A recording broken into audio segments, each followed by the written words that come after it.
Humanity has never faced such terrifying creatures pouring in from other dimensions. They seize human cities, and a nuclear explosion that obliterates an entire area is nothing more than a bonfire for them to dance and wreak havoc. All of humanity calls them the Calamity, seeing their hope gradually fading away. When people entrusted everything to fate, those beings appeared under the name 13 Saints of the Zodiac.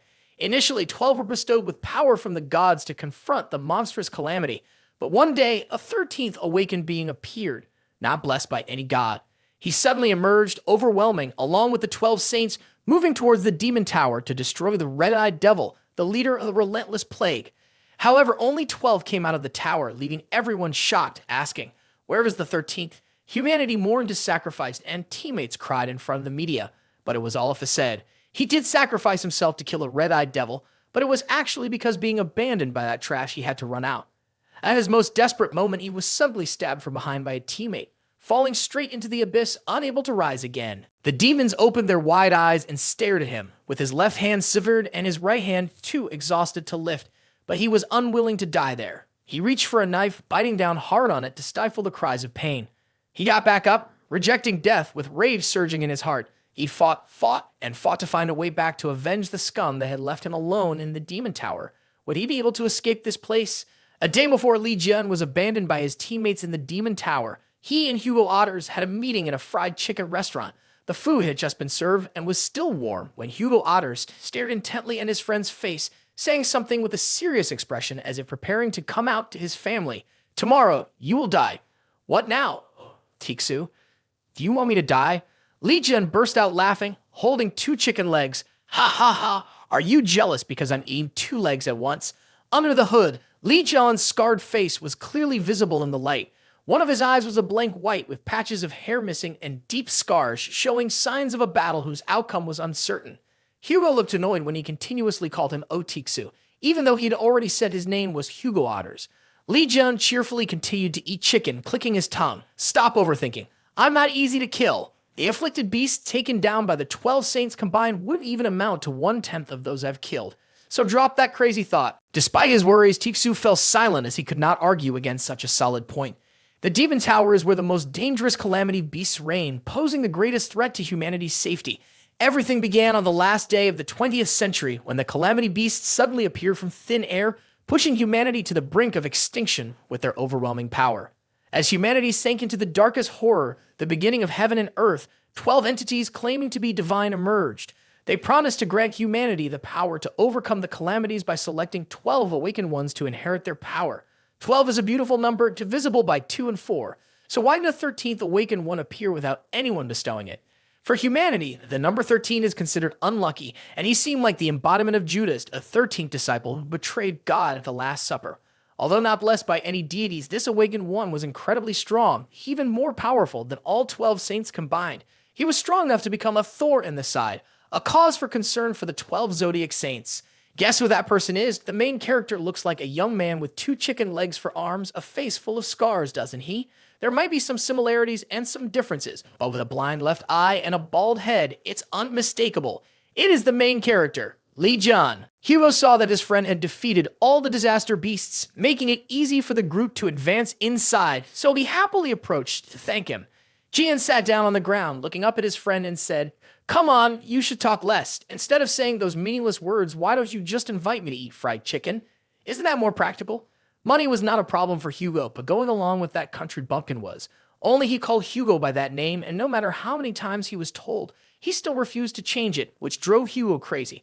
Everything could be changed except for how he called his best friend, which John flatly refused to alter. While these two were arguing loudly, the 2 from the 12 saints were joyfully laughing.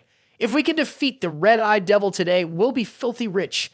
That fat guy couldn't stop grinning. After all, it is the strongest disaster beast. Just think, we could stuff our pockets with 1,000 billion. Li Jian, who was sitting nearby, kindly suggested, "Instead of buying houses and cars, you should go and live in Hawaii to enjoy life." How could so many people sacrifice their wealth just to kill the red-eyed devil, yet still want to rush in for money? The fat guy sneered, wearing a crude smile. "Don't teach the rich how to spend their money, okay? I'm just as desperate to make a lot of money to fix this scarred face and body, so don't act all high and mighty with me." Li Jian was humiliated by them, thinking to himself, he shouldn't waste his breath on this scum. He should just let them go to keep the water clear. Yet, they still turned back and laughed maniacally. Let me show you a trick to make money later. Don't rush over when called. Wait until there are enough victims before you show up. That way, your new account announcements will be more numerous. Jan exhaled deeply, unsure of what else to say. What kind of saint are these damned losers? After dealing with the red-eyed devil, I need to make sure they log out of my life immediately. The group approached a cave with sharp stalactites pointing down. The three members of the saint group looked on in stunned fear. They looked up at the red-eyed devil, the final boss of the demon tower. It was as big as a mountain, the whole set of horns jutting out everywhere. The air around it was burning hot. Just looking at it created a heavy pressure that even someone strong like Jian had to be wary of. The demon suddenly roared a challenge, causing the cave to shake violently. The ground cracked open, unleashing a jet of lava. Jian was startled, shielding himself with his hands and continuously jumping backward. The cracked earth revealed a river of bubbling lava underneath, shooting directly into the sky. The holy beings couldn't withstand it either, screaming from the intense burning of the lava flow. It pierced through the demon tower, shooting straight up to the high sky, illuminating a vast area of the sky. Lava erupted in all directions from the tower, looking no different from fireworks, as if welcoming the foolish people daring to set foot in hell. The heat and dust filled the entire space, frightening the saints into trembling fear as they could only stare at the bubbling lava right at their feet. The earthquake had opened a gigantic volcano, separating the demon lord from the intruders. In the thick smoke, the red-eyed devil sat indifferently on his throne, his eyes glowing with malice. He grinned triumphantly. The powerful presence of the monster made the saints' eyes widen in horror. One person stuttered before finally screaming, "Run away!" The group quickly scrambled to escape in the opposite direction, shouting nonstop. How can we fight something so disgusting? Yet these cowardly rabbits dare to call themselves divine.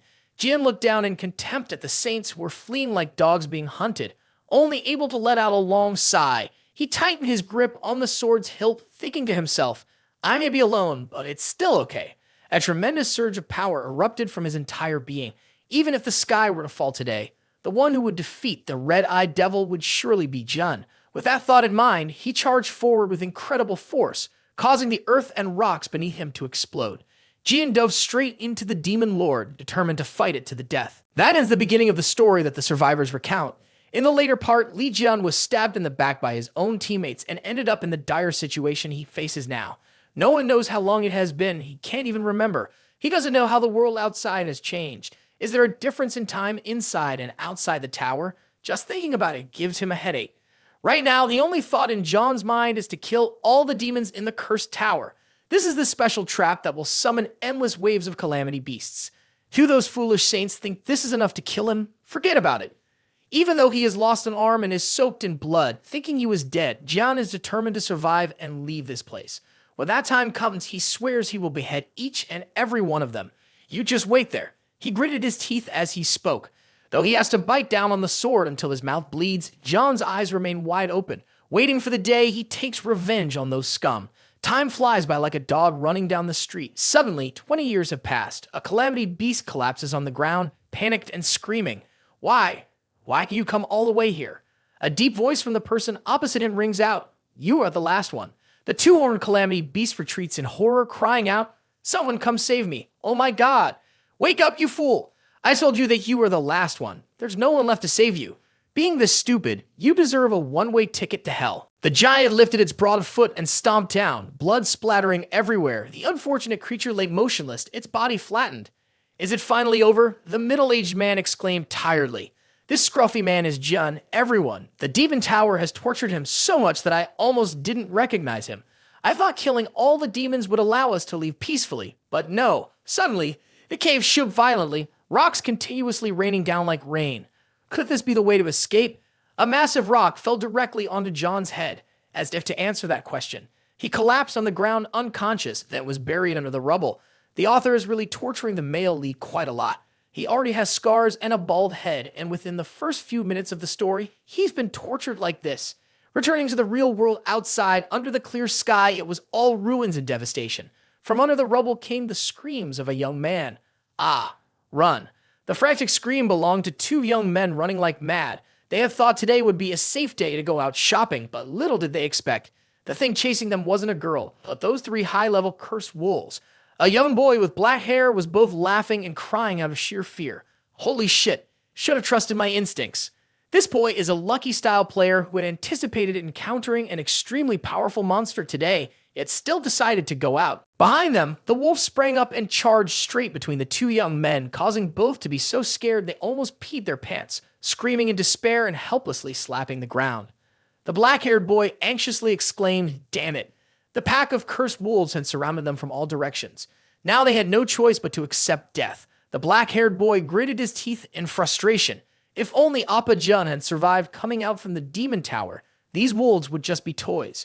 Indeed, wishes do come true. The door of the demon tower suddenly opened. The two young men stared wide-eyed in surprise as they saw a blinding light appear suddenly, all white. Immediately afterward, a massive explosion with devastating force occurred, shaking the entire city. The black-haired and brown-haired boys had to brace themselves to avoid being blown away while standing near the tower, witnessing the next moment. As the tremor subsided, only dust remained. The demon tower had vanished, leaving behind a gigantic crater. The two young men, like cockroaches still clinging to life, were now struggling to crawl out, unsure of what had just happened. Suddenly, the brown-haired boy gasped, calling out to the one beside him, "Jimin, there's someone over there." As he spoke, he trembled, pointing at the crumbling tower. His friend hurriedly looked over. A muscular, sinewy arm appeared in the smoke. It certainly didn't look like the monsters. Indeed, a tall figure stood looming, prominent amid the devastated sea of flames. That person was cracking his knuckles, angrily cursing. "Son of a bitch! The nightmare you guys feared has returned." Lee Jun angrily returned to the real world with a physique as strong as before. He voiced his curses at the scum that had lured him into that damn trap years ago. The rage from being deceived mixed with the physical and mental pain endured while tormented in the demon tower, creating a tremendous fury. "You filthy saints, you're dead meat now." Lee Jun's eyes blazed with hatred, and he roared in frenzy. He was determined to make them taste despair. Amid the chaos, the sound of falling rubble echoed loudly, leaving the two young men hiding below bewildered, unsure of what was happening. They only saw the cursed beast being mercilessly tortured. That figure threw a hook punch with one hand and stomped the head of another monster with one foot. The two young men were astonished, mouths agape. Holy shit, this is unbelievable. Even high-level awakens would struggle to deal with orange-tier monsters, yet he could easily take them out. Unbelievable. He held the head of a cursed creature in one hand and stepped on a pile of its kind. Jian chuckled gleefully, unintentionally glancing to the side, suddenly noticing a few shadows of people lurking nearby. He jumped up, disappearing from the sight of the two young men, leaving them full of questions. Less than a few seconds later, he jumped down from somewhere, shattering the hiding place of the two young men, causing them to be so frightened that they nearly lost their minds. Why are you attacking us?" Jimin said fearfully as he stepped back, while the brown-haired guy next to him was in tears. "So it turns out to be humans, huh? They keep lurking around, making Jian think there's still a monster left." He turned around to check the situation. It seemed he had cleaned everything up. Seeing this, the two young men let out a sigh of relief and immediately began to chatter excitedly about the person in front of them. Black-haired Jimin intended to get a story about how he escaped from the tower to sell to the press, but the brown-haired guy quickly stopped him. "Don't say something foolish, he might just kill you." Noticing the young men whispering to each other, Jian was about to approach them for a chat when they panicked and fell back. It turned out that right behind him was the remaining beast. Its eyes glowed red, drool dripped continuously, and its teeth glared down at the one who had just slaughtered the pack of wolves. The alpha wolf sent the two young men into terrified screams, tears, and snot flying everywhere. Seeing Jian standing still grinning like a fool, it kindly reminded him, "Run away, buddy." At that moment, the wolf's eyes shone brightly along with bursts of energy flashing from its mouth. It angrily opened its mouth and breathed fire at the group. Jimin and the brown-haired guy, frightened, clenched their teeth in anticipation of the alpha wolf's sudden attack. Its terrifying energy came crashing down on the heads of the foolish humans. The powerful flames rained down, incinerating everything in its path. The whole area lit up before that fierce firepower. After a long while, the smoke and fire gradually dissipated. "Are we still alive?" The two young men once again miraculously escaped death. Who knows if it has anything to do with the main character, but he sure is tough to kill. What struck them right in the eyes was a sturdy back, with hair flying wildly in the thick smoke. It was Li Jian who had used his skill to protect everyone from the wolf's attack. "He protected us," the two young men exclaimed in surprise, their eyes wide. A loud, crisp laugh suddenly rang out. "What a stupid, blot-headed idiot!" Jian exploded with energy, leaping high in the astonishment of both the monster and the two young men. His fist tightened into a punch, diving straight down. "If it's just a dumb dog, then die."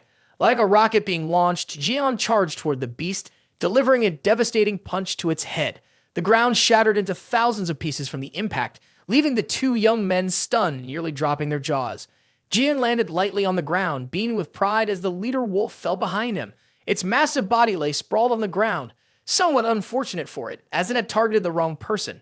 Now it's really over, isn't it? He coughed due to the excessive dust, then glanced back. Hey, you two. Both of them jumped, almost falling to the ground. A dangerous aura emanated around Jian as he slowly turned his head, causing the two to freeze in place. With a trembling voice, one asked, "W, where are we supposed to go?" "Of course, I need you to go get me some food," Jian said cheerfully. The frightening demeanor from before completely vanished. A silence enveloped the three of them. Scratching his head, he continued, "Ah, the clothes too." The two young men were left speechless. "Ha! What do you mean? Why did you say that earlier? You scared us to death." A few hours later at a restaurant, the young man in the blue shirt slammed a large bowl down on the table, while the two young men looked at the bill, their faces pale. "Oh my God! What did we eat so much for? This pile is enough for 120 people. The young man in the blue shirt ate so much that his belly protruded like a balloon, sitting behind a towering stack of 8 plates. It was still Li Jian, our main character. Looking at that scene, everyone couldn't help but be amazed. Seeing the distressed faces of the two young men, Jian muttered, "I know you guys don't have much money, so I ate less already." Who told them to promise to buy him everything to pay him back for saving their lives? Just a little, and they're already complaining. I need to order a bowl of noodles for dessert. Seeing him order more food, the brown-haired guy jumped up in anger. "Hey, there's a limit to how much a person can take. You guys understand being locked in a tower for 20 years? I don't even know what he pulls out to eat anymore." The black-haired Jivan was calmer and began to interrogate the identity of the glutton who suddenly appeared around the tower. It must be either a disciple or the captain of the Holy Squad. Disciple or Holy Squad, whatever. I just came out of the tower. Jin happily changed the subject, asking who the other two were. He sensed the magical energy from Jimin. Surely he wasn't an ordinary person, because he is a disciple. The brown-haired guy answered for him while Jimin puffed out his chest proudly. "Aren't I also an awakened one blessed by the gods?" Jin was about to take a bite of his meal, but when he heard saint and god, he immediately became irritated. Why should I submit to those worthless scum? Suddenly he saw his reflection in the spoon. What the hell? Whose smooth, rosy face is this? He sprang up like a spring and yelled, "Where's the mirror?"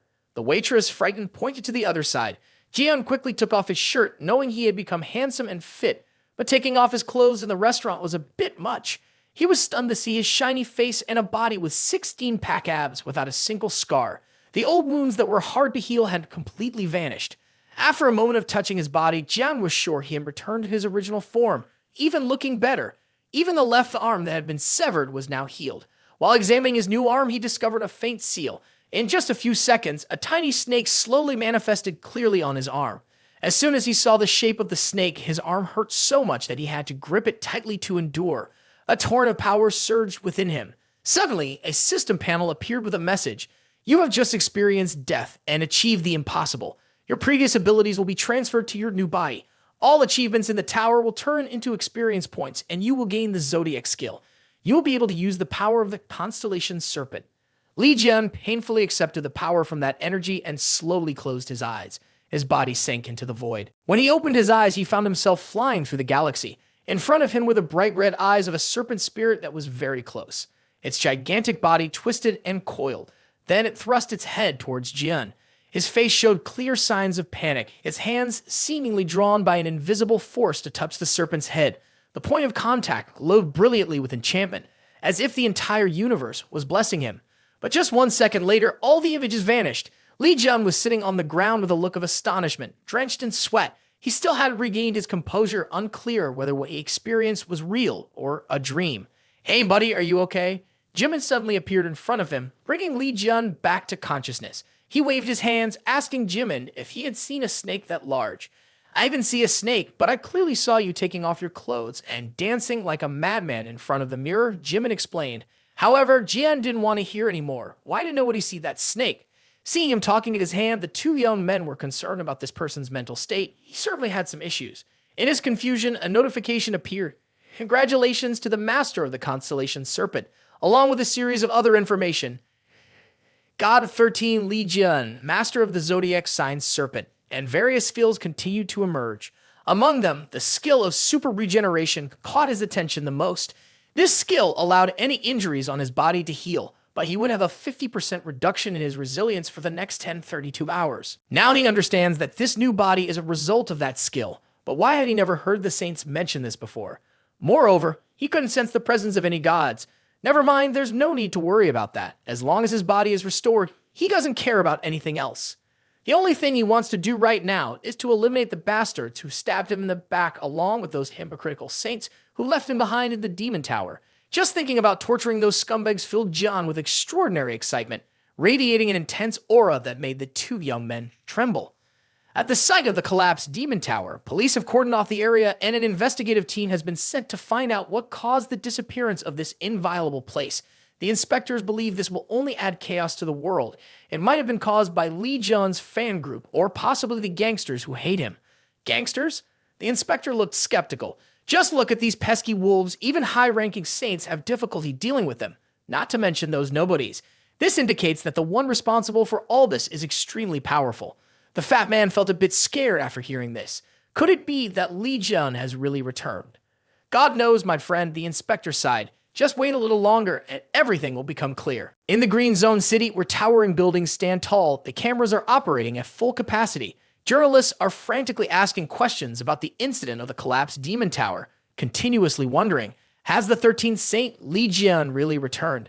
Yang Wei, a saint of the Aries constellation and the representative answering interviews today, clearly does not like these questions. He raised the microphone and said firmly, I have nothing to say about this issue. Then he turned and walked away in anger, leaving the reporters fuming. At noon, Yang Wei stormed down the street in fury. He smashed his glasses.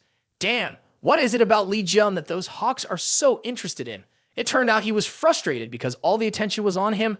No one was paying attention to him, which made Yang Wei quite irritated. And what about that scar-faced guy? They say he's still alive after 20 years left in that tower? That can't be possible. Yang Wei gritted his teeth, trying to calm himself. There are tens of thousands of demons in that tower, and they're all high-level ones. Defeating the red-eyed devil was already a miracle. He cannot survive all those wounds. Most importantly, that bastard did not receive blessings from the gods like I did. But what if Li Jian really survived? Yang Wei furrowed his brows, lost in thought while exhaling a puff of smoke. Suddenly, he went into a rage again. If anything, I can just kill him again. At the same time, Jian, having eaten his fill, was eagerly looking at his phone, muttering, should I take out that bastard first? Under the blue sky at a distant airport, specifically in England, a private jet has just landed. New leather shoes appear on the descending stairs, and welcoming cheers rang out continuously. It is our honor to welcome one of the 12 saints of the Zodiac. The airport staff bowed 90 degrees in reverence to the young man with blonde hair. That was Hugo, the saint of the Sagittarius constellation. Hugo, with his hands in his pockets, strolled down and was directed by the staff to the car to go to the Prime Minister's residence. As he just disappeared from sight, a few guards immediately switched to fan mode, praising him profusely. Indeed a saint, even the government must show some humility. The supercar sped to the Prime Minister's residence, with Hugo sitting inside, gazing into the distance. Suddenly, the phone vibrated, cutting off his thoughts. Hugo frowned in annoyance. Game reporters, they've been bothering me for days just because of that ridiculous rumor about Li Jian still being alive. Seeing the unknown number calling, Hugo slammed his hand down in frustration. It had been over 20 years. How could he still be alive? Hugo turned off the phone to avoid hearing the ringtone, then stared blankly out the window, remembering the day he warned about his friend's death. But he still confidently laughed, munching on his food. Just dead. What's there to be afraid of? Throughout the journey to conquer the demon tower, Hugo stayed outside dealing with the calamities under John's instructions. At that time, he secretly prayed that his prophecy was wrong so that his best friend could safely return. But those so-called saints abandoned Jian, gleefully returning with the head of the red-eyed devil, celebrated by everyone and recognized as heroes for their accomplishments. They were revered like saints, and from then on, power and wealth flowed in like a flood. In the following days, Hugo stayed in the hospital, still unable to believe that Jian was dead. He requested many times to initiate a search, but to no avail. Hugo still vividly remembered the name Molang, the leader of the Cancer constellation, who completely ignored the request to search for Jian. He used the excuse that the beast in the tower would escape and harm the people. No matter how strong Jian was, he could not survive alone inside. Knowing this, he challenged, if you are worried about Jian, then you can go look for him yourself. He even threatened to strip Hugo of his saintly status. Hugo still remembers the wicked look on his face as if it were yesterday. Though in great pain, Hugo had to grit his teeth and endure. 20 years have passed, and there has been no news at all. Perhaps Malang was right, was impossible, and now it is too late. But from the eyes full of sorrow, it is clear that he has always remembered the rebellious demeanor of his best friend. At that moment, the driver announced that the Prime Minister was calling. Hugo hurriedly pushed aside his thoughts and answered the phone immediately. "Sir, is there something you need?" As soon as he picked up, the Prime Minister asked Hugo about the collapsed tower, leaving him feeling discouraged. First the reporters, and now him. It was all too exhausting. Hugo thought the Prime Minister wanted him to find Jian and quickly refused, firmly stating that he was dead. The tower incident was just caused by Li Jian's fan club. Hugo angrily thought that the Prime Minister only wanted to use this situation to boost his re-election chances. Just as he was preparing to give him a piece of his mind, the Prime Minister immediately denied it. He looked visibly tense and announced that there was a strange call. What call? Hugo snapped back. The Prime Minister hesitated, leaving him in suspense. Finally, he revealed, it's an exclusive communication line from Li Jian. The answer hit like a thunderbolt. Hugo couldn't contain his excitement and panic, frantically pounding his hands on the chair and shouting, "Stop the car!" Once the car braked sharply, Hugo temporarily calmed down and quickly grabbed the phone. Don't tell me Jian just called. As the screen lit up, it displayed 30 missed calls and 1 voicemail. Holy shit. Hugo gasped, anxiously tapping on the voicemail, bringing it slowly to his ear, his mind in turmoil. A familiar, cheerful voice rang out. "Hey, Tiksu. I will find you and kill you. Good luck." Hugo was completely stunned after listening, frozen in place. His gaze was vacant. Li Jian is really alive. Right after that, Hugo immediately ordered the driver to head back to the airport. Forget about the business trip. What's a prime minister anyway? I need to go back to find my best friend. Returning to the restaurant in South Korea, Jian grinned mischievously as he stared at his phone. This kid Tiksu has grown up. Daring to ignore my call, huh? Just wait until I get a hold of him. He's doomed.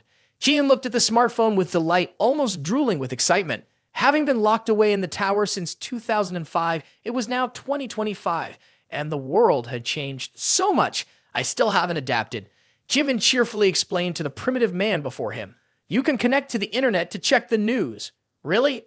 I need to quickly look up my name to see if there's anything interesting.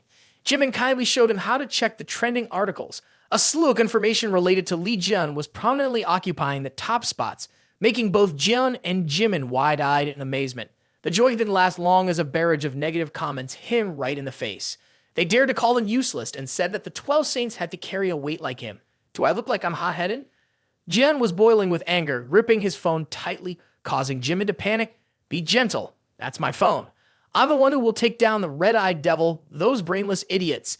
Jian exploded with rage, but immediately calmed down. No point in getting mad at those fools. Scrolling through a few more articles, he suddenly came across a headline about his will. Remembering that he had agreed to donate all his assets to the orphanage and the scholarship fund, he cheerfully clicked the link, hoping this wish would be carried out properly. But surprisingly, all of his assets had been seized by the saints except for Hugo. Damn, they even twisted the information, making it seem like he wrote a will for them. Son of a bitch! Jian was furious, crushing his phone. I will chop you all into 100 pieces. Jimin sunk to the ground in pain, looking at his newly bought smartphone, now just a pile of scrap metal, and cried. Goodbye, my beloved phone. You died so pitifully, crushed to bits. After reading some articles, Jian fell into depression, murmuring to himself, deep in thought, what should I do now? Even though I really want to showcase my grand return, it looks so different from 20 years ago that I'm afraid if I speak up, no one will believe me and I'll end up in a mental hospital. Jiv decided to remain silent and quietly deal with each saint before planning further. Young Jimin was still shedding tears mourning his phone. It turned out he hadn't finished paying it off before Jian smashed it to pieces. While Jimin lamented, his brown-haired friend patted him on the back to comfort him. He suddenly sensed a strange energy coming from behind. The system immediately alerted him, confirming that someone was watching, and that foul smell felt oddly familiar. Thinking quickly, Jian made up an excuse to go outside for some fresh air to scout the surroundings. His steps came to a halt at a certain spot. A pile of goat heads floated towards him. Isn't that the guardian spirit of Ares? Jian murmured. Are they controlled by the gods to do their bidding? What are they doing here? Jian didn't know, but the system certainly did. This group of guardians was showing off to him, demanding delicious and nutritious offerings as the power of the deities had greatly diminished. Damn, son of a bitch! Jian immediately went into a rage. He hated this act of embezzlement and looting. A surge of angry energy boiled up within him. Today, I will teach you all a lesson you'll never forget. As he charged towards the goat heads, he suddenly heard someone shouting, "Dan, it's that crazy Li Jian again." Just as he was about to start a fight and heard someone directly insult him, Jian turned around. He saw a couple cursing legendary Li Jian. News about him had flooded their newsfeed in recent days, making them uncomfortable. The person is already dead. Why do people still have to care? It's annoying. The sunlight shone on the shiny badge on their shirts. Jimin immediately recognized it as the emblem of the Twin Association. For some reason, a hint of fear appeared in his eyes. Seeing Jian just standing there blocking the way, the couple grew even angrier. Jimin anxiously shouted, "Hey, come here quickly, you can't get involved with those people." But Jian stood still, showing no emotion, which made the fat guy more irritated. "Are you enjoying the view? Get out of the way." The two young men continued to worry and cry.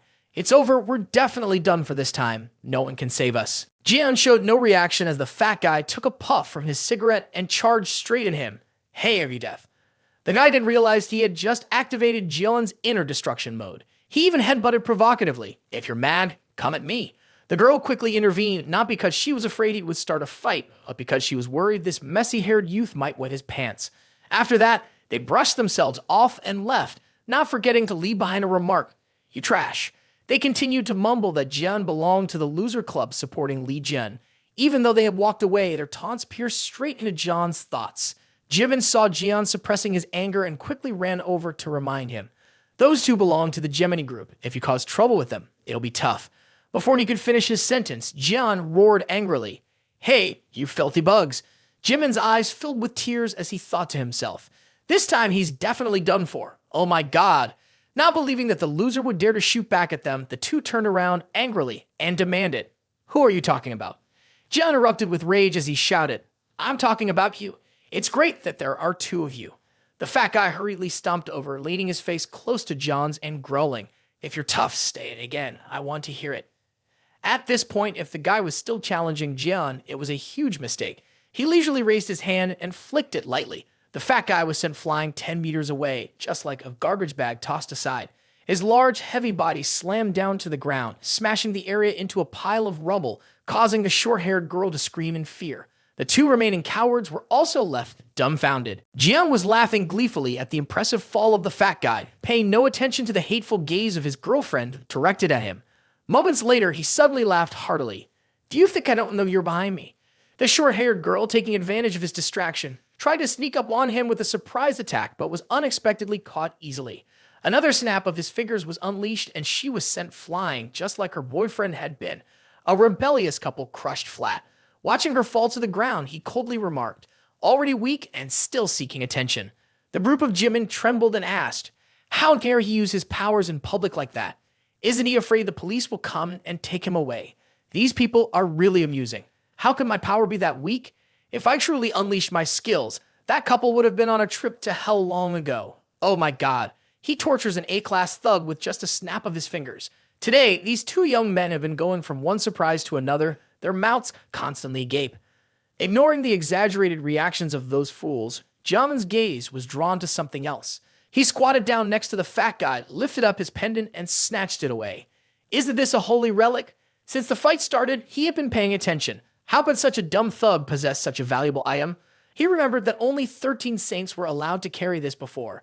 Now it's circulating so widely. Is there nothing left that's limited anymore? Jimin was astonished when his friend, who hadn't had time to integrate into this community, didn't know anything and had to use modern knowledge to explain to him. Humanity was nearly extinct after disasters appeared in previous eras. The survival of humanity until now is thanks to the deities and the saints they have chosen. But 12 people cannot protect the entire world, so they had to gather people and establish holy societies. Those who have the ability to awaken will be granted power by the saints and are called apostles, just like me. Consider this an explanation of the storyline for everyone. From that, a ranking system was established to divide levels, with the highest being the SSS Saints, followed by SS Commanders. Below the S Commanders are called Captains. From rank A downwards, they are collectively referred to as Apostles. The deities stand above all. Their power comes from the absolute faith of the Apostles, so they set up numerous competitions to increase the number of people joining the Holy Society. The chosen ones will be granted gifts and various rewards. Jimin just summarized it lightly like that. Understand if you can, and if not, try to understand. Jian sighed, what can change in just 20 years to turn the world upside down like this? The system muttered, I don't understand anything at all. Jimin anxiously pointed up at the sky, but it wasn't out of despair. It was to indicate the protective spirits that were surrounding Jian. The system informed him that among them were the spirits for prosperity and greed. They wanted him to kill that couple just to see bloodshed. In return, John would receive a gift, a kind of, you scratch my back, I'll scratch yours. That young man felt tired just looking at them. There's no greater folly than attracting the attention of protective spirits.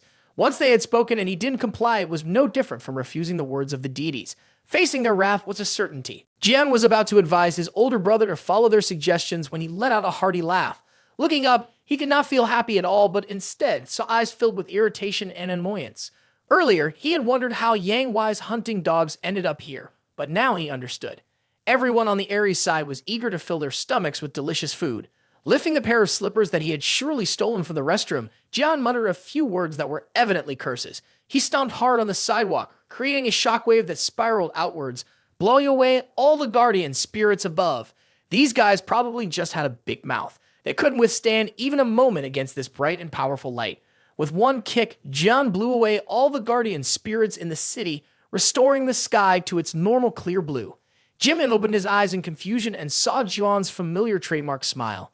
Up there, all the guardian spirits had been scattered, and the sky, now free of barriers, revealed the beautiful colors of everyday life. From here, Jimin realized that this shaggy young man was anything but ordinary.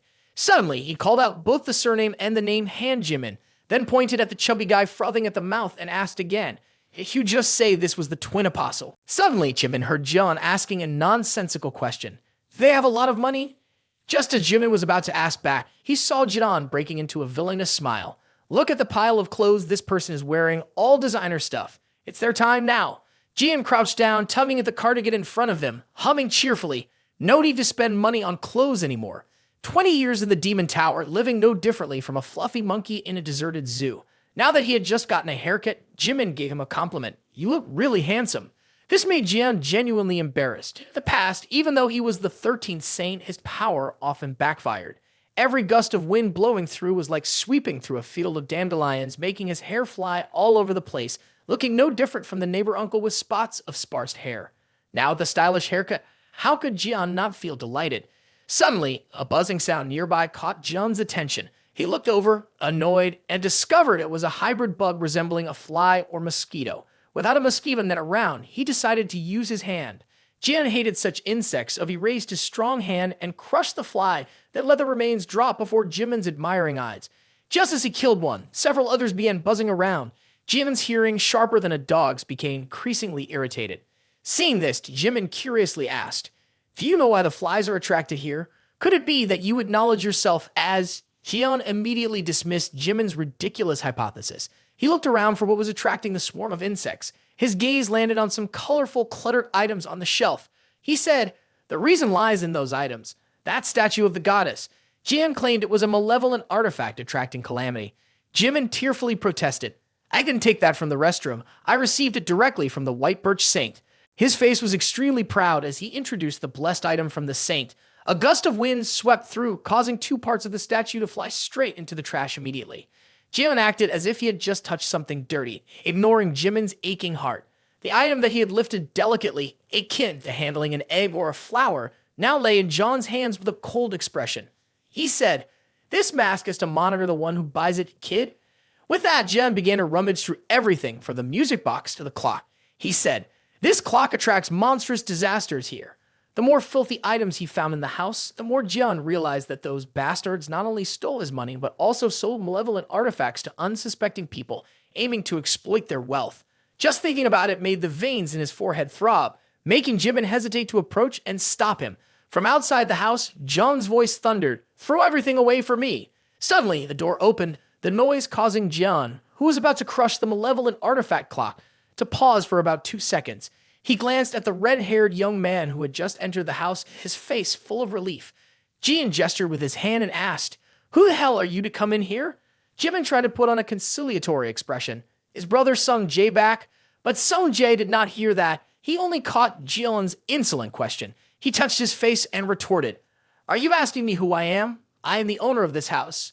Everyone around was filled with a surge of green energy, their faces darkening, ready to protect their home. Jim only groaned softly, as if just realizing that it was completely normal for the homeowner to enter his house. Around the three of them, belongings were scattered and broken, and there was an unexpected feeling of being caught red-handed. At the Birch Church of Yang Wei, the shouts of the plump man could be heard from outside. Yang Wei, upon hearing the news that the guardian spirit in South Korea had vanished, turned pale. Subordinates confirmed once again, adding more information. The branch of the Birch Church in South Korea was in a state of panic over this incident. Yang Wei felt that something was amiss, as he had never heard of such an event occurring. Guardian spirits were subordinates of the deities, and normally no awakened ones would dare to chase them away. Who would dare act so boldly? Yang Wei pointed downwards, instructing his subordinates to contact other saints to check on the situation. Just as he was about to leave, he received more information. They had not received any response from the Sagittarius. Hugo was currently a mercenary in England. Not being able to contact him was not unusual. Yang Wei had been indifferent, but his subordinate hesitated before finally speaking. Hugo had just left England. Where did he go? This caught Yang Wei's attention. When he heard that Hugo's destination was also South Korea, he immediately turned back, thinking for a long time. Was there any reason for such a coincidence? From the beginning, Hugo was a close friend of Li Jun. After Li Jun had been imprisoned in the Demon Tower, he hardly returned to South Korea. Could it be due to the recent rumors that Li Jun was still alive? If it were just rumors and Hugo went there to verify them, it would be fine, but if that scarred, long-haired man really survived and returned, what would Yang Wei do? Reaching for the intricately carved candle holder nearby, he hurled it down at the subordinate below in a fit of rage. Fortunately, the young man managed to dodge it in time. Get to the bottom of this. If there's anything else, just say it. Seeing his boss lose patience at the mention of Jun, the subordinate looked fearful, but still had something to report. The Pisces apostle was found unconscious near where the guardian spirit disappeared. He had been left on a cracked road wearing only his underwear. According to witnesses, he had been in a conflict with a handsome man. Who knows how handsome he was?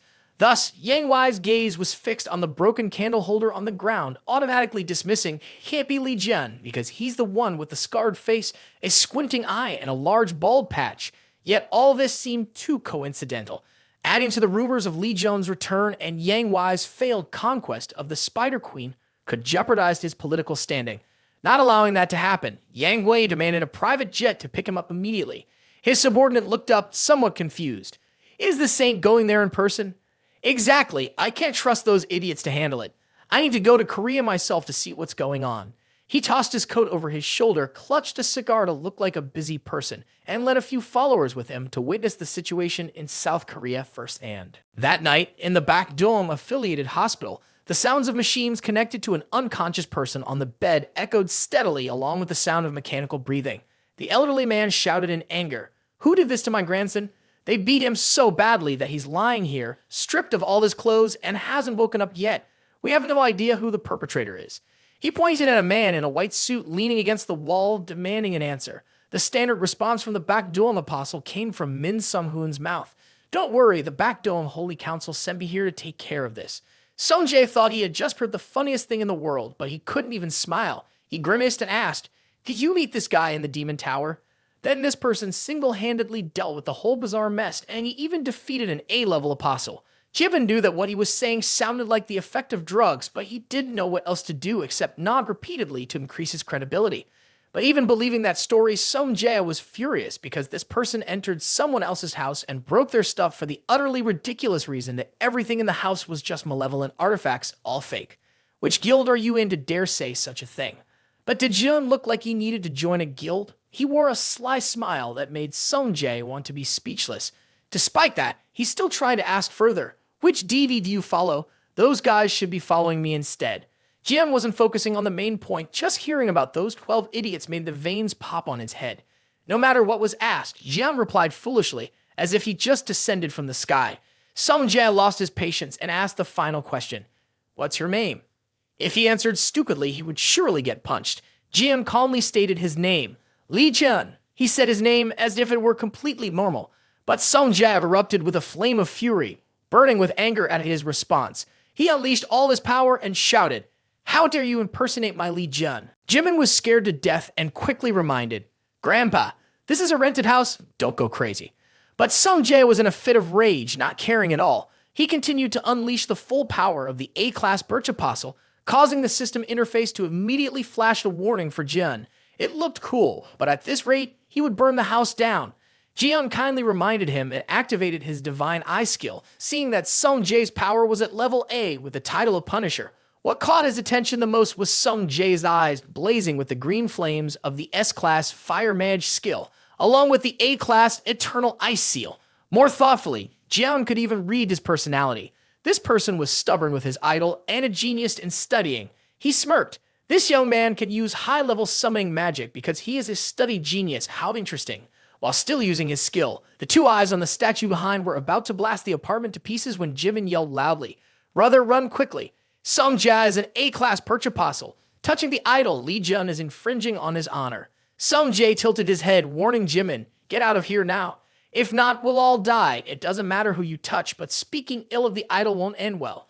Jian suddenly appeared right behind Sung Jae, not forgetting to pose, showing a sinister grin that startled him. He turned around only to receive a blow from Jun, crashing into the wall of the building. Anyway, letting this madman burn down the house meant he would have nowhere to bathe and rest. Jimin no longer cared about the house, only hoping that Sung Jae wouldn't die on the spot. Jimin still hadn't wiped the twisted smile off his face, making Jimin twice as worried. "It's fine." Jimin tried to reassure him. Sung Jae was like having a seizure. Jian, with his red hair, foamed at the mouth for Jimin, while he himself yawned repeatedly and slipped into a nearby room to sleep. Little did he know that when the door opened, what greeted him was a room full of vibrant chibi statues and models of the legendary Lee Jun, restored, colored, and with scars healed. Jimin dragged Sung Jae inside to explain, "It's just because my brother is a fan of Lee Jun, nothing more." But he is Lee Jun. Looking at his unharmed head, which felt unfamiliar, he snapped it off amidst Sung Jae's horrified screams.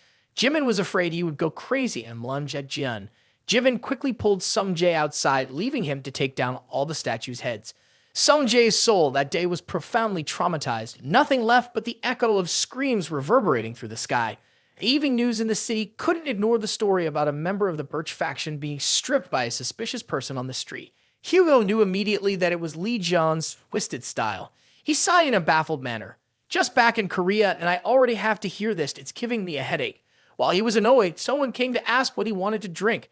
Hugo irritably growled a warning. "Stop with the nonsense and get lost." The waitress grinned wickedly, her gaze shifting oddly, changing her voice to that of a man, casually greeting Hugo. "Long time, no see." Yang Wei maintained the appearance of the waitress, wrapping her arm around him affectionately to extract information from Hugo, but it only annoyed him further. He had never liked this chubby guy from the start, and now she was groping around him, which was utterly disgusting. Seeing that Hugo was unhappy, Yang Wei immediately logged out of the waitress's mind, leaving her confused and alarmed as to why she was here, so close to this male guest. Hugo seemed frustrated by Yang Wei's despicable antics, but couldn't do anything about it. He was determined to find Lee Jun before the hunters arrived, but where could he possibly look? At some supermarket. Sung Jae's spirit had accepted the truth and returned to his body. Now he was strolling around the supermarket with Jimin. Once outside, he felt bold enough to shout, "Lee Jun is the hero of all mankind. What about that guy at home? What does he resemble?" Perhaps Sung Jae didn't believe it either, but Jimin had seen the person come out of the demon tower. That was the most convincing detail. Sung Jae didn't believe it. Back then, it was the Holy Centaur Father who had told Lee Jun that he died in the demon tower. There was a robbery, a theft, a heist. While the two were still bewildered, a flash of white light zipped by, blowing everything on the street away. The robber, wearing a mask that resembled green underwear, was clutching several bills and running at full speed. At this speed, he could only be an Ares apostle using his powers to steal. It smashed into everything in the supermarket, grabbing items and money so quickly that it was almost invisible to the naked eye. He was secretly pleased in his mind that those holy figures had no chance of catching him. Just as he was about to move to the next location to steal more, he felt a gentle grip from someone's arm. "I've caught you now."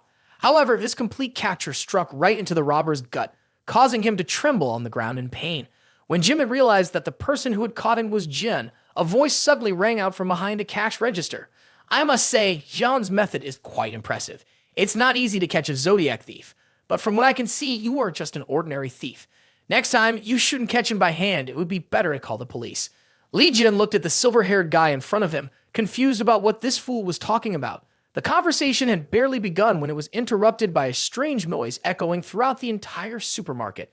The noise grew louder, as if it was coming from both the ground and the ceiling.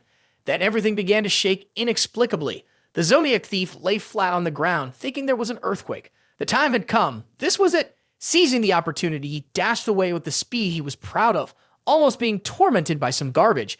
Even if the heavens descend now, nothing can stop me.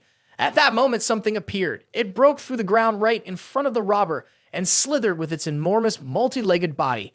Where are you rushing off to? Stay here and play with me tonight. The monstrous creature emerging from the green area was enough to drain all color from the robber's face. Now it wanted to play with him. The robber gradually backed away, wanting to avoid bouncing around with the monster while not wanting to slow down and get caught.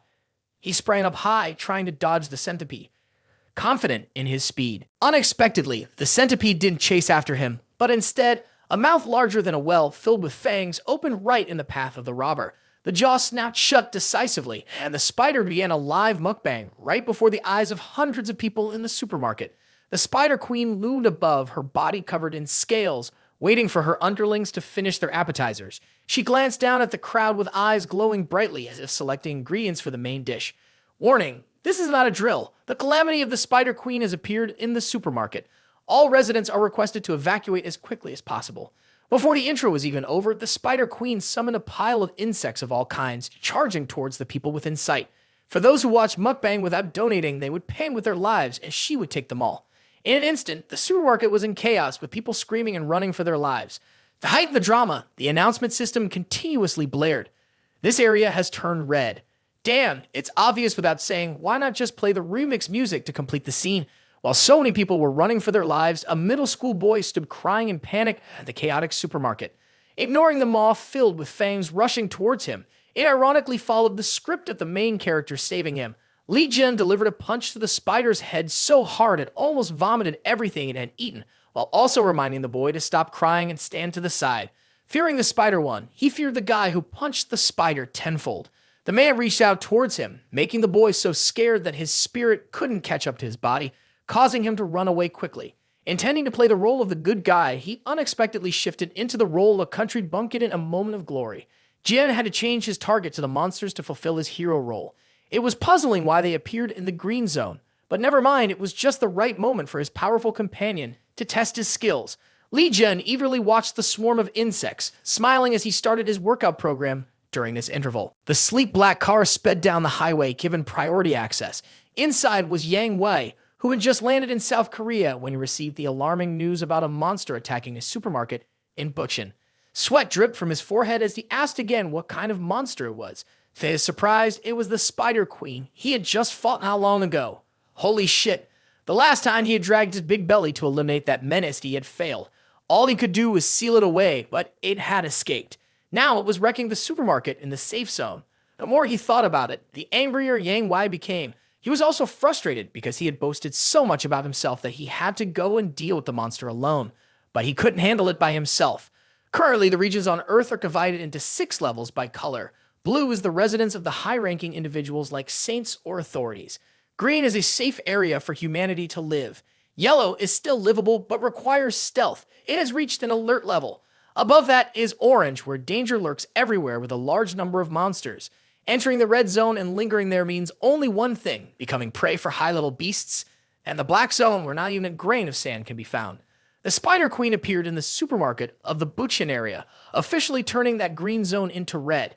That's why his subordinates asked him how he wanted to deal with that supermarket. Tell them to bury it. Yang Wei clenched his fists. He absolutely could not let the news leak that the saint had wasted a great deal of resources attempting to eliminate the Spider Queen without success. He knew he was acting recklessly, realizing he had no power whatsoever. Furthermore, Yang Wei instructed his subordinates to report that the people there were dead, then send an envoy to bring the building down. In that supermarket, a screeching sound and unpleasant noise erupted as hundreds of large centipedes rushed in the same direction. The bald man with gray hair looked as if he had just been pulled out of a freezer, smoke billowing from his mouth. Sung-hoon slammed his hands down on the ground, freezing a long streak, not forgetting to curse along with a few words. The ice prison of the gray-haired man successfully froze about 10 centipedes at once, but it also made him sweat. With an S level like Sung-hoon, a move that could mobilize a group was already quite a success. But before he could celebrate for more than 10 seconds, the ice shattered, making a disgusting cracking sound as it shot back in retaliation. Sung-gun had just created the frost, but now sweat was pouring down his face, and he had no strength left to resist. Suddenly, Jian appeared right in front of him, holding a pile of soda cans. He said, "Calm down, Snowflake Boy, I'm here." Looking around for a moment, he still couldn't figure out where Li Jian had come from, but this stage was in his hands, so he had to let him perform. As he threw the soda cans, Jian acted as if everything was under control and asked, "How about a little drink to cool your insides, everyone?" His hand-holding again exuded tremendous power, and then all the cans were thrown at once. Each one got a can to drink freely. Don't fight over it. The centipede behind him was left out and was about to scream for its can when a soda can flew from right to left, cutting off the scream right at the throat. Damn, handing out drinks while flashing those teeth is just horrifying. Jian zipped past each one with a quick jab, closing their mouths to avoid any more fighting. The more he struck, the more he got into it, his eyes shining with fire, making a round with his bloody blade. Sung Jae stood there with his mouth open, having stuffed a bun inside. What the hell is going on? The system jumped out and successfully reported the disaster. Experience points increased and a component was obtained. What kind of component? Let's see for clarification. The system summoned something that looked like a colorful stone in Li Jian's hand. It informed him that he could create new skills and holy relics with these components. He tightly grasped the glowing item in his hand, intending to check it later when he had some free time. At that moment, his body's movements still met his demands. Li Jian was in an extremely comfortable state, not noticing the little snowboy behind him, who was wide-eyed watching his performance. He was so relaxed that he returned the knife to Sung Jae, saying that he had been carrying it from home until now and was handing it back. "Great job, bro. Now who would dare to cut vegetables with that knife again?" Li Jian's nonchalant expression made the gray-haired man think for a long time, looking oddly familiar. Finally, as if he remembered something, he shouted loudly, causing Jian to turn back and look. He was pointed at with an index finger right at his face. "Are you the one who took action against our two apostles?" No, that fat guy who mocked me and that silly eight-faced horse. Is one meeting not enough?" Li Jian panicked and, without knowing why, lunged forward and punched the gray-haired man, knocking his jaw askew. He exclaimed a line full of villainous intent. "You know too much already. How could you find me? If you don't want people to know, then don't do it. You were talking nicely, then suddenly jumped over to punch someone. Did you fall from the sky?" The clothes he was wearing were stripped from others, and he even wore an S-rank Twin Apostles badge. No wonder people knew. Li Jian was being pointed at and accused of stealing, yet he had no sense of shame. He took out the badge and wondered what kind of trash it was. Do I really have to carry this countryside-looking thing everywhere? Completely ignoring the snowball boy, which made him furious, wanting to leap over and grab his hair. Li Jian squeezed the cheek trinket right in front of the pale-haired followers, muttering, "That witch has fooled you all. This junk is just piled up at the market. Hey, what about me? I'm still in this game. Don't shut me up." Li Jian, who was enjoying himself, suddenly felt annoyed by the rude interruption. Realizing it before him, Jimin trembled and pointed his feet backward, for that was the Spider Queen herding her chickens from the other end of the supermarket who had made her way here. The gray-haired man didn't want to argue with Jian anymore. He stood there talking nonsense instead of going down to the underworld to explain. Luckily for him, he was next to Li Jian, who drenched him in a refreshing minty energy, and in an instant, he dashed straight ahead. He shouted loudly, "Hey, disgusting spider!" He shot straight up high towards where the Spider Queen was standing, getting ready for a decisive blow. "Take a punch from me and get out of here, you filthy creature." A strike came down, sinking deep into the floor and tiles.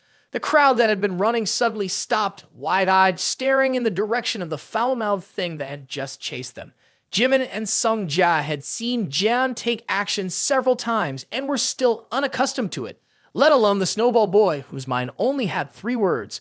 "Oh my god, who is this guy facing off against the Spider Queen without any holy relic?" What's more, he has a creepy grin on his face, looking completely twisted. As they were stunned, a voice rang in their ears. A man was calling all the pale-haired followers inside the supermarket. Only 2 among them, Sung Jia and the gray-haired Sung Hun, recognized the voice of the leader of the Holy Order, Choi Sung-yuk, broadcasting to the pale-haired followers. He was nearby, ordering everyone to get out of the supermarket immediately. The pale-haired followers would soon bury this building. Outside the supermarket, a red barrier with a radius of about 10 meters had appeared from nowhere. Perhaps the 2 also realized the unusual atmosphere. Choi Sung-yuk, unlike a disciple, directly stated that this was Yang Wai's order, so he couldn't go against it. He wanted the disciple to conceal the truth that he could not control the Spider Queen. "Min Sung-gun, you have the ability to teleport. Quickly get Sung Jae out." The silver-haired man, losing his composure, asked again. Does the commander want only the two of us to escape? Before his horrified eyes, many fortunate civilians had just managed to escape this massacre. Yet now he was told to leave them to die here. Countless arachnids continued to pour out from the crack below, and that perverted young man was still tumbling around, attacking the queen's spider. This reality forced Sung-hoon into a fierce psychological struggle, trying to choose the right course of action, but the commander didn't give him much time. Is there a problem?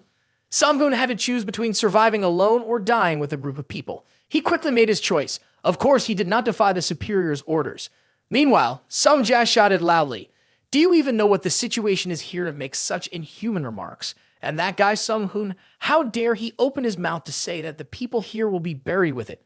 What does that matter compared to his own life?" Sung-hoon continuously came up with all kinds of persuasive reasons about how this would make people think of our White Birch disciple. Sung-jae opened his eyes wide in shock. When was it time to worry about what others think? That's right, Sung-hoon had thought it through.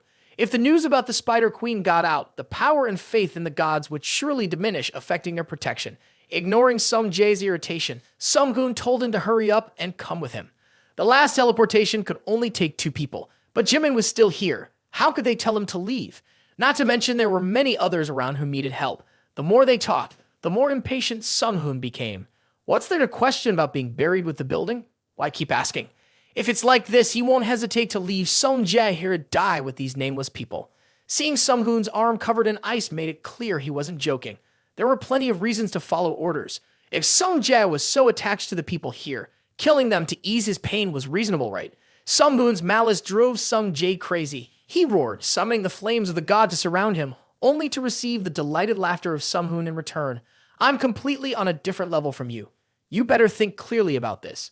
Before he could finish his advice to the disciple, Sung-hoon was hit from behind by something and fell face first onto the ground. It was the massive body of a centipede pinning him to the tiled floor. Lee Jeon's gutsy-clad foot appeared immediately, asking, "What the hell are you guys still doing here?" The knife he brought from Sung-jae's house was probably high quality from the sushi shop and hadn't even chipped after all the slashing. Now, he just wanted to drive this group of brats outside. Sung-jae informed him that the door was blocked, so they were lingering here. The only way out is to use Sung-hoon's teleportation while he's face down on the ground. Or, to think more boldly, we could eliminate all those damn beasts here and find another unblocked way to escape. There were so many injured people here that they couldn't even stand. How could they escape together? Time was limited, and the White Deer gang was sealing off this place to bury everyone. Back and forth, it all felt hopeless. Jian had to shout a few curses. Behind him, Sung-hoon struggled to get up from the rubble, then mustered his strength to push aside the debris that had pinned him to the floor. What's all this noise? Do you want to run away and leave everyone behind? After all this talking, you won't kill anyone, and if you stay, you'll just get beaten up. Sung-hoon stared intently at the phone, gritting his teeth and saying he would leave this place on his own. Supporting characters tend to die early, so as soon as those words escaped his mouth, it shot out a net tougher than glue that pulled Sung-hoon back to stay with him. He widened his eyes, not expecting that in his moment of wanting to leave the most, he would have to deal with the spider's affection. It pulled Sung-hoon into its mouth, keeping him as its own. To make sure, the foam intended for teleportation fell to the ground with a thud, as if calling everyone back to reality in the supermarket, where the Spider Queen was still present. Jian finally spoke a polite sentence for the first time that day. Let the 2 young men take care of the injured. Just leave these disgusting things for him to handle. Surely the younger ones won't believe it. Jian radiated a pale light all over his body and repeated, "I will solve it quickly." Outside, the group of White Birch thugs was trying to reconnect the top of the barrier outside the supermarket. When Yang Wei arrived and saw the work was not finished, he asked, "Why is the progress so slow?" This made the subordinates break out in a cold sweat. They had been working diligently without resting, yet the seal just wouldn't cooperate. "Boss, there is clearly something obstructing it." As soon as he finished speaking, a blinding blue-white light burst from inside the supermarket, causing the White Birch thugs to hastily dodge out of the way to avoid being blinded. A huge serpent, half blue and half white, slithered out from the roof of the supermarket, emanating a tremendous energy that knocked the people sitting on the ground aside. Yang Wei couldn't believe his eyes. It was a snake. Just a second later, everyone in the supermarket rushed out, screaming and yelling, charging towards the bodyguards outside. They were in a panic, pulling each other and recounting the situation. Among them was someone fighting a spider monster wanting to be released, but for the moment, no one had managed to get outside. Yang Wei's face turned pale upon hearing these words. It was impossible for him not to be able to kill a spider queen while someone else could. He had to check it himself to be sure. Yang Wei instructed his subordinates to let him in, but they kept blocking him, so Yang Wei propelled himself into the inside. He arrived at a shattered glass walkway. As soon as he stepped inside, Li Jian suddenly appeared, smiling brightly. "It's been a while since we last met. Are you not happy or what, looking so panicked?" Yang Wei almost lost control. Could they greet each other in a less abrupt manner? He was already 40. Middle-aged people often get startled. Thanks to Yang Wei rushing out, the area outside was finally cleared from emergency status. The rescue team quickly arrived at the scene to take the injured people for treatment. Among them were Sung Jia and Jimin, wrapped in blankets, sitting quietly in a corner. They were unharmed, but Sung Jia was suffering from psychological trauma. Thinking it over, could that be Li Jian? He looked completely different, but his movements were remarkably similar. Suddenly, a familiar voice called out from their father Hugo, who rushed over to ask why his son was there. Seeing his father, Sung Jia turned away sulkily, perfectly embodying the rebellious teen. Meanwhile, Jimin's mouth hung open, almost wanting to rush over and ask for the saint's autograph, going back and forth like a deity riding clouds back to Korea. Back then, Sung Jia wouldn't have cared. Now he was completely ignored, refusing to answer any questions. Hugo was trying to figure out how to ask his son about things. After a moment, he took a deep breath to ask about his health first before getting to the main issue, asking about who took down the monsters inside the supermarket. But Sung Jia still didn't respond. Hugo had punched through countless bizarre troubles, but had yet to take a swing at this son. Jimin, knowing his uncle the centaur had a fiery temper, decided to ask Sung Jia, "Is brother Li Jian okay?" The moment the sensitive name was mentioned, Jimin was immediately silenced. Hugo lost his composure and snapped, asking, "What? Did you just say brother Jian? Where is he? Where is he?" Jimin's brain felt like it had been disconnected from the server for a few seconds.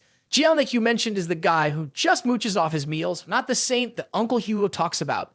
If it's the brother who holds Uncle's knife, he must be in the supermarket, defeating that spider queen. It's a simple matter. Hearing this from Jimin, Hugo suddenly felt a bit bewildered. He grabbed the boy's shoulder and asked for clarification if the two were one or two. Suddenly, there was a loud explosion from the upper floor of the supermarket. The walls crumbled into dust, accompanied by a lot of smoke.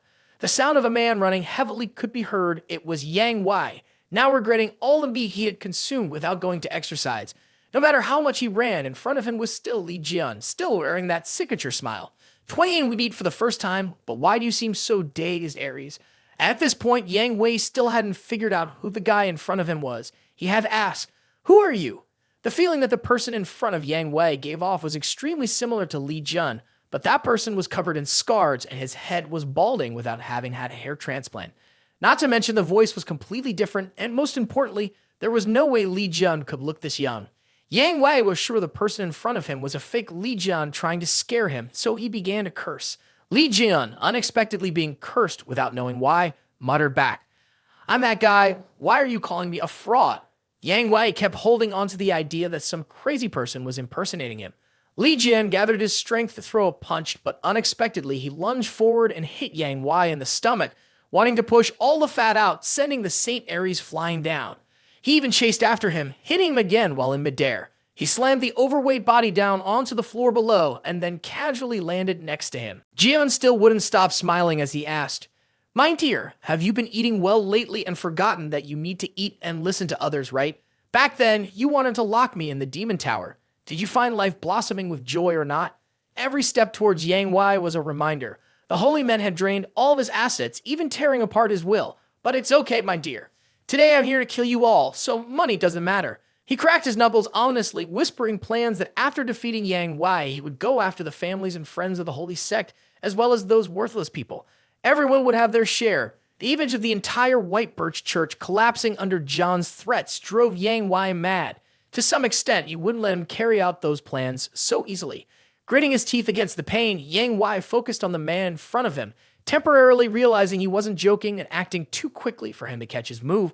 Was the person in front of him really Li Jian, who had come back to life and emerged from that demon tower with a completely different appearance? Suddenly, Yang Wei stood up, his expensive clothes billowing as he bowed his head and reiterated, "If you are Li Jian, then you must prove to me that you are serious." Yang Wei's whole figure shot up high, accompanied by a surge of energy that violently stirred the air. He opened multiple spaces behind himself, his eyes blazing, wanting to resolve all doubts through force. The surrounding space swirled and was enveloped in red light. Beneath Yang Wei's feet, a formation shaped like a birch head appeared. He quickly summoned his transformation spell. An ancient-style helmet materialized above his head, resembling the Azure Emperor of deities of the Birch, the first saint of the Zodiac. 7 types of swords flew around him. Oh, this feeling is really nostalgic. That crown on his head only shows that this fat guy has summoned a part of his power, not all of it. Yang Wei remained silent, only pointing his index finger at the ground in front of him. A mass of chains appeared under Li Jian's feet, wrapping tightly around him and pinning him to the ground. The fat man's doughy face broke into a smile of superiority as he asked Jian, "Do you still see me as weak?" From the sky, hundreds of thousands of sharp swords appeared of all types, merging together. It was like fish schooling in a frenzy, forming the divine technique of the Ares deity. The deity struck down those who opposed him. 7 enormous swords shot from Yang Wei's position, roaring toward Jian, sweeping away all the dirt and air in their path. His eyes narrowed, typical of a young man underestimating the enemy, dismissing the overly dramatic and costly effects. Damn, shut up, kid. Yang Wei cast his skill, but didn't forget to insult Jian to vent his frustration. With this many swords stuck in him, he would end up looking like a torn-up human teddy bear. The sound of the earth and stones exploding as they were pierced by the hundreds of swords was deafening. As the smoke cleared and the light from the hole in the supermarket ceiling shone down, a magnificent scene of piled swords was revealed. Yang Wei didn't know if Jian was dead or not. First, he had to catch his breath. Being that fat and fighting for so long, he must be exhausted. He would need to go home and eat 2 buckets of fried chicken to regain his strength. For a moment, there was no movement, and Yang Wei landed on the ground, savoring the feeling of a victor. In the end, the fool had to die when faced with an experienced opponent. This mountain of swords had buried Li Jian as easily as one would expect. 20 years had passed, and this guy still thought he was the 13th saint. Just as Yang Wei was enjoying himself, a familiar green light suddenly emerged from the bottom of the pile of swords as if it didn't want him to wait long. No, it can't be. Yang Wei's eyes widened in shock as he could only watch, waiting for the surge of green and white energy to send the swords he had plunged into the ground flying. Li Jian, covered in injuries, emerged from the pile of swords with enough strength left to strike Yang Wei's face. Despite the hit, it didn't cause much pain. Li Jian's torn clothes fluttered in the wind as he forced Yang Wei back into the wall, shattering his confidence. Yang Wei's lips trembled, and his teeth felt broken and weak. Fear and confusion overwhelmed him as he struggled to comprehend how he was still alive after that attack. Could Jian have really done this? Ha ha ha! Now you recognize me. The scar isn't familiar, is it? Now I have a scar. Remember to look closely. Li Jian's eyes sparkled with green light as he kicked Yang Wei's chest. I'm back and more powerful than before, haha. Suddenly, Li Jian stood up straight, pinching his nose. He complained about the swords, wondering which dumpster they had come from given their terrible stench. Yang Wei remained silent, his eyes vacant as he stared into the void, blood streaming from his nose like a river. He was dazed by Li Jian's absurdly miraculous recovery speed. But it wasn't due to the wound's healing. It was because the system had just pulled him back from the dead and rewarded him with the 13th keen sense skill. Now that the chit-chat is over, let's get down to business. He stepped on Yang Wei, saying, "Now, how can I make you remember that you'll never forget?" Originally, the deities only manifested when the saints transformed. However, thanks to the system, Jian could see the Jade Emperor pointing at Yang Wei, scolding him for allowing him to live until now. How did he know? He was left speechless, unable to respond to the deity. In an instant, the Jade Emperor vanished, leaving a curse upon Yang Wei. He let out a scream. Why can the deities disappear? Li Jian pretended to be unaware, smiling and saying, "Perhaps the old man realizes that these matters are of no use, so he gave up. Even the deities have abandoned you. Now Li Jian will be pleased to show Yang Wei what the pleasure of being buried in the Demon Tower is like. Fortunately, he is easygoing. Whatever he received back then, he will now share with Yang Wei to experience together." A moment later, the group of subordinates and Hugo entered, finding a chaotic wreckage as if a titan had just visited. The corner that used to be a supermarket was now just a heap of bodies from the disaster. It was clearly the aftermath of a fierce battle. Hugo stood in silence for a moment, suddenly realizing that the energy swirling around felt very familiar to him. Is it Yang Wei? He was lying underneath. Their footsteps emanated an energy indicating that he had been battered. Hugo held his forehead as if he were listening to a teacher scold his child. It was definitely Li Jian who had done this. No one else was here. The team of white-haired thugs could not perceive it like Hugo did, only sensing the weak energy emanating from below him. They didn't know how to dig this pile up. Hugo had used his golden power on his hands, ordering the crowd to quickly step back. Who would dare to stand there? The apostles immediately moved aside for Hugo to smash the ground. This place was already ruined and was even more of a mess. Hugo jumped down into the hole he had just created, and as soon as he landed, he adjusted his clothes. It was unclear whether he was looking for Yang Wei, who was barely hanging on, or coming back to be an old friend after 20 years. But there was no one there. All Hugo saw was something distinctly Li Jian. Where was he? A piece of paper reading the 4 words, "trash and a half," was stuck to his chest. Yang Wei was lying like a dog that had eaten poison and then disappeared. He must have gone to fulfill his promise to Yang Wei, intending to take him down before heading to the family and friends of the Holy Assembly. The holy relic that Yang Wei had stolen from him was definitely inside, no doubt about it. Outside, there was a grand white birch emblem, and inside, many people were taking photos and viewing the artifacts, including a hideously carved statue of Yang Wei in the center of the hall. Truly, the wealthy were deluded by their power, and Li Jian felt nauseated, exposing his face for everyone to see. Jian wandered around for a while, sensing from one passageway that his holy relic was calling to him. But when he arrived, he only found a few outfits he used to wear, and the weapons were nothing but scrap metal that dared to be displayed in a glass case for others to admire. Truly, a farcical zodiac clown. Finally, he found what he had been searching for all along, a long, thin object placed on a velvet cloth, accompanied by an information plaque in front, a toothpick used by Li Jian. He couldn't believe that amidst all those pieces of junk, he found an item with his own enzyme here. How could he not be pleased? The group of people touring the White Dwarf mansion suddenly heard a loud crashing sound as a large pane of glass fell down. The alarm siren blared continuously from the ceiling, warning that a thief was present and called for them to surround him. In the hallway, the disciples ran in a rush, each looking distinctly tense. All this commotion was because of a guy in a dragon phoenix outfit who had taken a toothpick. The floodlights shone down on him, and hundreds of bodyguards rushed in to form a circle around him, resembling an audience gathered to watch a performance as the artist holds up his prop and gives a light shout. "I won't drop this down, not a chance." His 2 fingers held the toothpick, waving it up and down gently. But every time he flicked his hand, the crowd screamed as if something had just sliced through the air. In no time, the hundreds of people there were blown away by John's force, leaving him to merrily stroll down the hallway to the outside.